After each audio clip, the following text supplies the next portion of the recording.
Pada video kali ini saya Mr. IDP akan mereview kembali mengenai FR ya, FR tes pertama P3K ataupun tes pertama PPPK untuk guru bahasa Inggris ya, untuk guru bahasa Inggris. Sebelumnya saya ingin memberitahu teman-teman bahwa kemarin saya ada juga mendapat tambahan ya mengenai grammar, ada juga soal yang keluar mengenai not only but also ya, lalu neither blank blank nor blank blank ya, itu dia ya. Kita kembali kepada FR Reading Comprehension guru bahasa Inggris. Oke, yang pertama di sini topik ataupun main idea. Kita bahas terlebih dahulu apa itu main idea ya. Seperti bahasa Indonesia, kalau dalam bahasa Indonesia dia kalimat pokok. Apa itu kalimat pokok dari satu paragraf ya? Kalimat pokok adalah kalimat yang dikembangkan, kalimat yang dijelaskan oleh kalimat yang lainnya. Itu dia ya. Jadi sama aja dalam bahasa Inggris main idea. Lalu mengenai topik apa ya? Topik itu bisa juga hampir sama dengan judul, tetapi berbeda sedikit. Oke, kita menentukan topik jika terdiri dari beberapa paragraf. Oke, main idea dari setiap paragraf kita rangkai, kita ambil kesimpulannya, itulah yang bisa menjadi topik. Oke, lalu yang berikutnya detail information, informasi tertentu. Bagaimana kita bisa menemukan detail information? Tidak ada cara lain kecuali membaca teks dari atas sampai ke bawah ya. Jadi di sini kita menggunakan keahlian atau skill yang namanya scanning. Ya, scanning adalah cara membaca dengan cepat sampai kita menemukan informasi yang ingin kita cari. Jadi sangat perlu ya to do a lot of reading practice ya, harus melakukan banyak latihan membaca.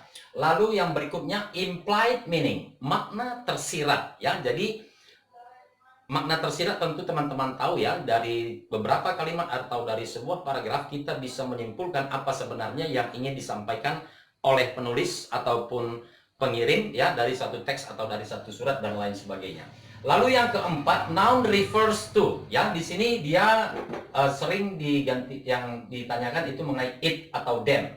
It itu merujuk ke kata apa dia? Berarti kita harus mencari kalimat sebelumnya atau beberapa kalimat sebelumnya atau kalimat awal dari satu teks yang ditanyakan tersebut ya. Oke, lalu mengenai figurative language ya, figurative language tentu teman-teman sudah tahu ya, ini salah satu yang keluar dari pembelajaran SIM PKB. Salah satu contohnya adalah mengenai hyperbole ya. Hyperbole contohnya, I have tons of time to do my chores, I have tons of time to do my job. Lalu ada juga metafor ya, metafor seperti you are my sunshine, you are my sunshine. Lalu ada juga time is money. Itu adalah beberapa ya, beberapa kata-kata atau kalimat mengenai figurative language. Lalu yang berikutnya true statement ya, true statement kemarin juga sudah saya singgung, pernyataan yang benar.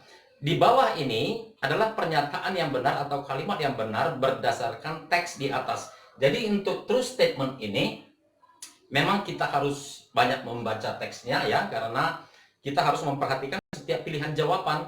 Jadi kalau ada pertanyaan mengenai true statement itu bisa menjadi prioritas kedua teman-teman ya, karena menurut saya ini sangat menyita waktu. Oke. Lalu nomor 7, following paragraph most likely ya, paragraf berikutnya akan seperti apa kira-kira, kemungkinan besarnya akan seperti apa. Untuk nomor 7 ini dia ada beberapa cara yang bisa kita pakai. Yang pertama, pola dari teks tersebut ya, kita perhatikan setiap paragraf. Contohnya untuk biografi mengenai suatu penemuan, contohnya ya, seseorang yang melakukan penemuan atau mengembangkan penemuannya, berarti dia itu akan secara beruntun menceritakan mengenai penemuannya tersebut ya. Oke, ada juga bisa kita lihat paragraf terakhir dari kalimat terakhir, maka untuk berikutnya hal itulah yang akan dibicarakan ya, kalimat terakhir dari paragraf akhir. Oke, yang selanjutnya types of text, dan nomor 9 the purpose of the text. Ya, tentu kita sudah tahu mengenai types of text, ada narrative, recount text, ada hortatory explanation text ya, ada juga hortatory exposition text maksud saya ya, dan juga analytical exposition text. Jadi di sini contohnya mengenai advertisement itu termasuk types of text ya.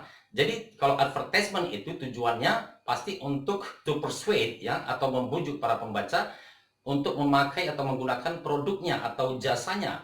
Lalu yang lain seperti untuk type of text dan tujuannya ini adalah saling berhubungan. Contohnya jika ada teks prosedur ya, prosedur. Apakah tujuan dari teks tersebut? Tentu prosedur itu adalah to inform the reader or the listener bagaimana melakukan sesuatu. Lalu kita lihat mengenai apa yang disampaikan. Seumpamanya mengenai membuat cheese omelet. Jadi tujuannya adalah how to make cheese omelet well, dengan baik. Kira-kira seperti itu ya mengenai types of text dan the purpose.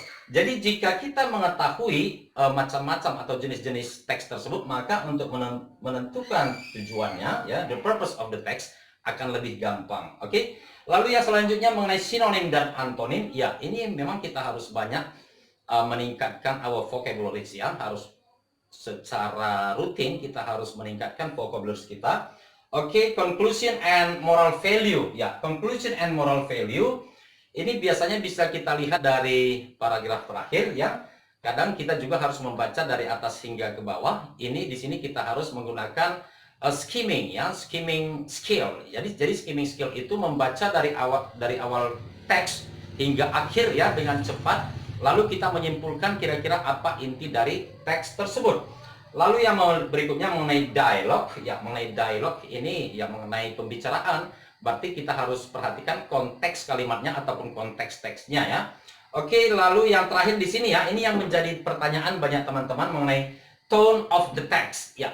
Jadi ibaratnya kita mendengar atau ya kita contohkan dulu kita menonton televisi ya. Jadi kalau acara di televisi tersebut adalah acara berita ya, acara pembacaan berita, maka dia tentu kalimatnya kalimat-kalimat baku, kalimat formal. Jadi tone-nya adalah kalimat formal. Ketika ada lawak, ya tone-nya apa?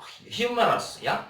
Ada juga dia yang mengenai encouraging, berarti memberi semangat seperti you can do it, ya. Please do your best effort, ya. Itu beberapa ciri-cirinya. Lalu ada juga tone of text yang friendly. Kita bisa memperhatikan model percakapannya, ya.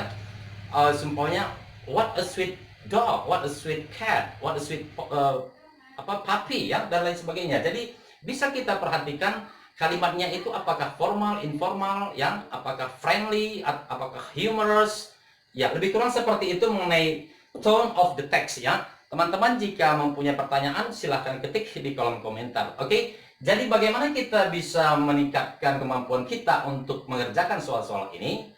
Ya, di IDP Intensive Class hal ini sudah saya antisipasi ya. Pada intensive class Mr. IDP, saya memberikan reading practice every day ya, selama 24 days pada intensive class yang sudah dilaksanakan.